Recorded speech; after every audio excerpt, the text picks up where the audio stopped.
The situation in southern Iraq is even worse. The area is facing severe drought, which has led to significant damage to farmland and forced farmers and shepherds to sell their livestock. This is Havala, or what's left of it.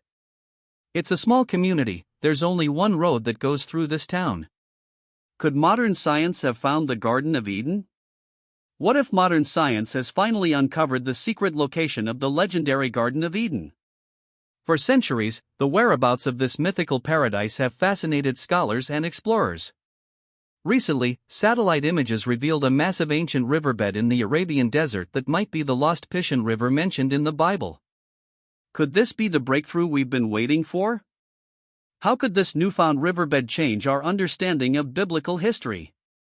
What does this discovery tell us about the other mysterious rivers of Eden, and could this be the key to solving one of the greatest mysteries of all time? In this video, we'll explore these tantalizing questions and dive into the details of this exciting find. Join us as we unravel the connection between this ancient river and the Garden of Eden. Is the lost paradise closer than we think? Hit that play button to uncover the truth and see how close we are to solving this age-old mystery. The Garden of Eden, a story of sin and separation.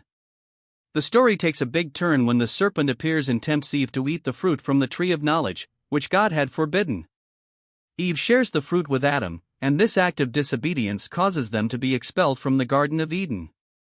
This event, called the Fall, is a key moment in the Bible because it explains how sin and death entered the world, separating humans from God. The story of the Garden of Eden serves many important purposes in the Bible. It explains the beginning of the world and humanity, introduces the idea of free will and moral choices, and sets the foundation for the relationship between God and humans. It also brings up key themes like temptation, sin, punishment, and the hope for redemption, which are important throughout the Bible. Even though the story is very old, it still holds meaning today. It raises big questions about human nature, right and wrong, and our connection to God and nature. People from different cultures and time periods have understood the story in various ways, making it a rich source of thought and discussion. Many researchers and adventurers have been fascinated by the idea of finding the real location of Eden. While some believe the story is symbolic, others have searched for its location using the river descriptions from Genesis. Just one day after the state auditor slammed President Yongbok's multi-billion-dollar project to refurbish Korea's 4 major rivers, related ministries shot back. This search has led to interesting discoveries about ancient rivers, connecting the study of the Bible with sciences like geology and archaeology. In the end, the book of Genesis and the story of the Garden of Eden have shaped religious thought, culture, and human self-reflection for thousands of years. Whether seen as literal history or a deep metaphor, its impact on humanity is clear.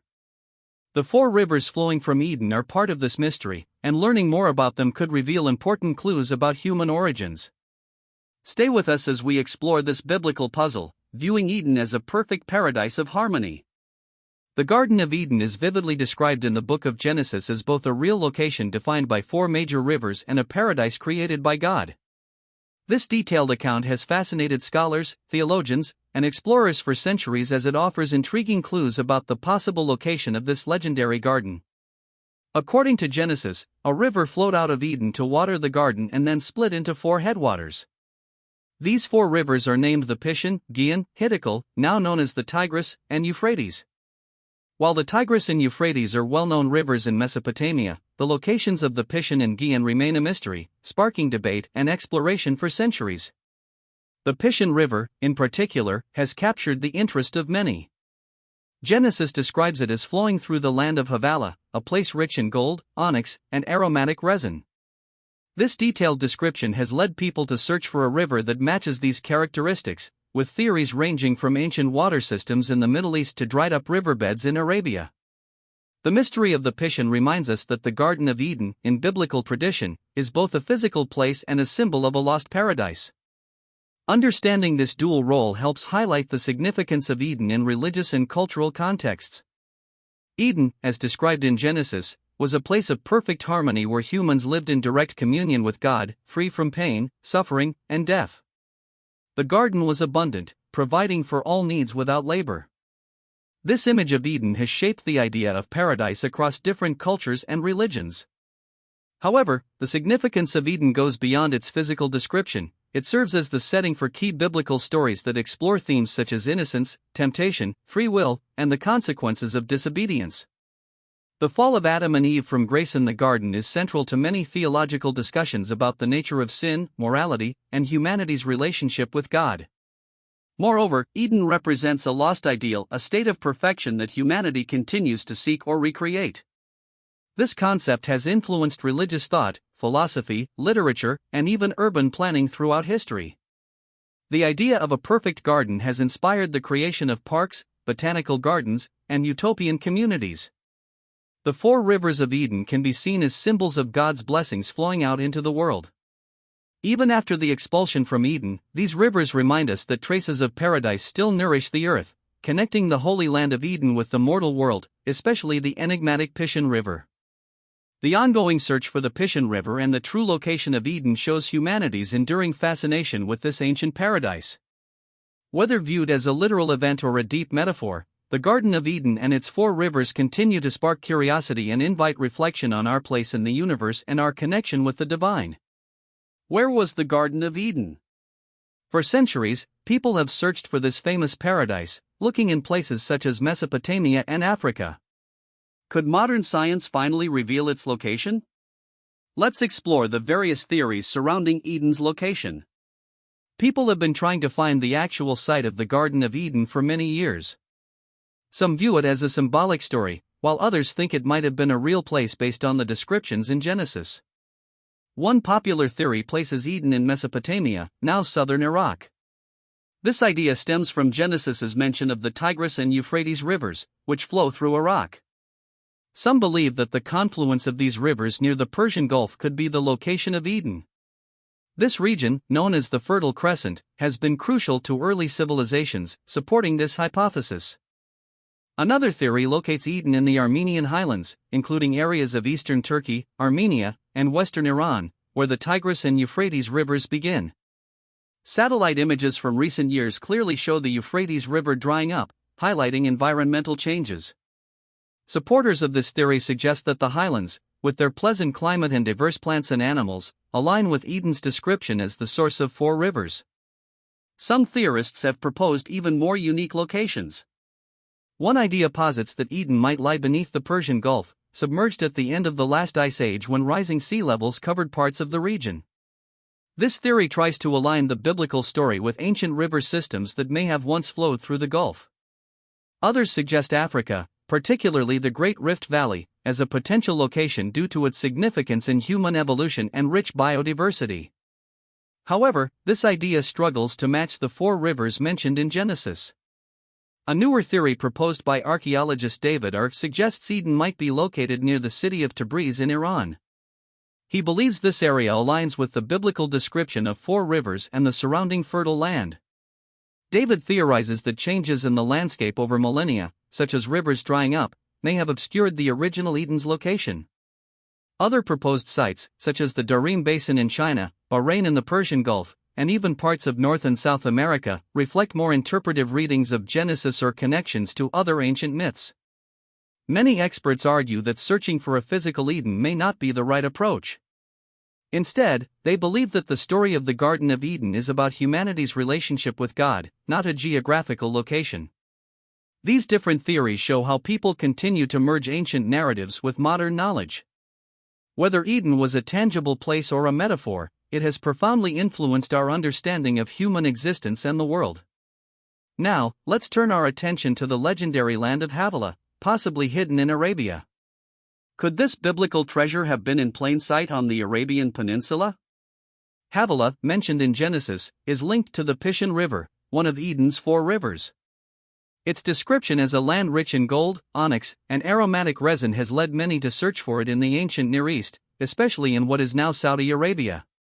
Supporting this theory are the discoveries of gold and aromatic resins in the region, hinting that Havilah could indeed have been part of Eden. First, the Arabian Peninsula, particularly its western part, has long been known for its gold deposits. Saudi Arabia hosts the largest gold mine in the Middle East, known locally as the Ma'aden, or the Cradle of Gold, which aligns with the biblical description of Havilah as a land rich in gold. Second, the reference to aromatic resin in the Bible also matches the Arabian Peninsula's history, as the region has been famous for producing frankincense and myrrh. These resins were highly valued in ancient times and were traded along the incense route, which passed through areas that some believe might correspond to the biblical Havilah. Another factor supporting the Arabian connection is the presence of onyx. Various semi-precious stones, including onyx, have been found in the Arabian Peninsula throughout history. Additionally, Havilah's position, as described in Genesis, fits the Arabian Peninsula's location. Havilah is said to be east of Egypt and in the direction of Assyria, aligning well with Arabia's geographic setting. Ancient texts and discoveries also hint at this connection. Some Near Eastern texts refer to a place called Havilah, found in inscriptions from ancient South Arabia, which some scholars think might be related to Havilah. If Havilah was indeed in Arabia, it suggests that the Pishon River could have been an ancient river system in the Arabian Peninsula. Geological studies have revealed dried riverbeds across the Arabian Desert, indicating that the area once supported large rivers. In the late 1980s and early 1990s, Dr. Farouk El-Baz, an Egyptian-American scientist, made a groundbreaking discovery using satellite imagery. He identified what appeared to be a massive ancient riverbed, now known as Wadi al-Rumma, stretching across the Arabian Peninsula. This discovery has the potential to reshape our understanding of the region's past and offers new insights into biblical geography. Dr. El-Baz noticed unique patterns in the desert that resembled a riverbed, which seemed to begin in the Hijaz Mountains of Saudi Arabia and flow toward the Persian Gulf. This riverbed, up to 3 miles wide in some places, indicates it once carried a substantial volume of water. To confirm his findings, Dr. El-Baz led expeditions to the area, where researchers found water-smooth pebbles from the Hijaz Mountains scattered across the desert, providing physical evidence of the river's flow. This discovery suggests the Arabian Peninsula was once much wetter, supporting lush vegetation and sizable rivers. The implications for biblical studies are intriguing. Archaeologist James Sauer proposed that this river could be the Pishon mentioned in Genesis, as its origin and direction match biblical descriptions. The presence of gold mines and aromatic resins in the Arabian Peninsula further supports this connection, aligning well with the account of Havilah. Fragments of a biblical scroll and other ancient relics have also been discovered in desert caves in Israel, continuing to fuel interest in this theory. Ongoing research is exploring the ancient riverbed to reveal more about its history and influence on the region. Discoveries of ancient lake beds and fossilized plants along its course suggest a once greener environment, offering insights into the Arabian Peninsula's geological and climatic past. This research is deepening our understanding of how environmental shifts shaped early human migrations and ancient civilizations. Thank you for watching. If you enjoyed this exploration of the ancient Arabian River and the legendary Garden of Eden, please like, comment, and subscribe for more fascinating insights.